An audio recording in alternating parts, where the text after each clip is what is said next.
Hello everybody. Today we're talking about evaluations, and evaluations are quite an interesting subject.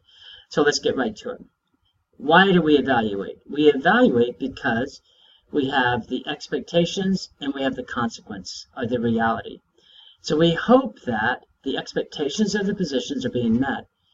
And in reality, the only way that we can do that is to measure, to evaluate. So we measure against some set of expectations or some set of goals. Which brings us to probably the most important part of evaluations is if you don't know where you're going, how can you judge whether you get there or not?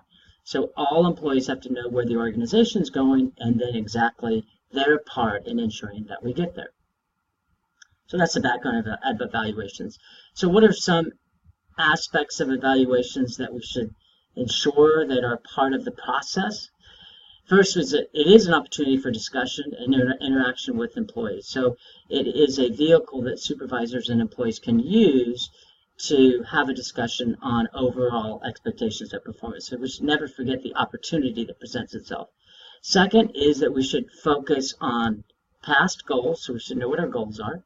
Third is that we should focus on present accomplishments, what you have done in relation to the goals. And four, there's a focus on future ambitions, where we want to go and how you can help us get there. That forms really those four aspects are the most critical aspects that we see with evaluations. So, how to do it? Well, in order to accomplish the opportunity for discussions and interactions, and then the three focuses, which is on your past goals, your present accomplishments, and your future ambitions, the first thing that we should do is make sure that employees do, or anybody does, a self-accomplishment. We know that people rate themselves higher than their supervisors. That's over 90% of employees rate themselves higher than their supervisor does.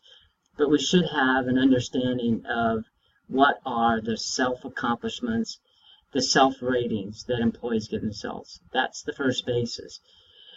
Secondly, is that we should know that what our supervisor basis is. So we do a supervisor evaluation. That brings us to a discussion to comparison. And for a supervisor and for an employee, you need to be very specific about your accomplishments and your objectives.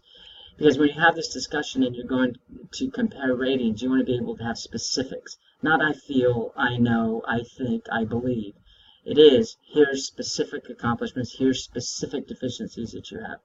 Those are really form the basis of your discussion. Three is that you really should have discussions on employee appraisals on a quarterly basis. Typically we do them on an annual basis, but instead they should be shorter and quicker. One-page evaluations, some of those check boxes, but it should be done on a quarterly basis so that you can ensure that people are meeting your expectations. A couple other aspects to being at least knowledgeable in relation to evaluations. One is that you should be specific on improvements, clearly state where somebody can get better. I don't know anybody who can't do something better. Never met a person who does something perfect. So specific on what they can improve. Specific on what their contribution should be.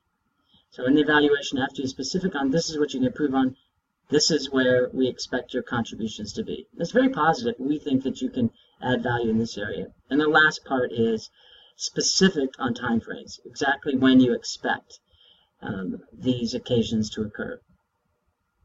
So that gives us a good primer on evaluations. As I've always said, you can control the way you live your life. You can't control the way others judge your life. But in evaluations, there is some judgment. You can't control exactly how your evaluation is going to be, but you can put yourself into the best position to profit from it.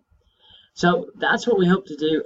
The most important is, remember, it's an opportunity for discussion, that you're going to focus on past goals, you're going to focus on current accomplishments, and you're going to focus on future ambitions. And if you do that, you'll have a pretty good process. We'll talk more about it.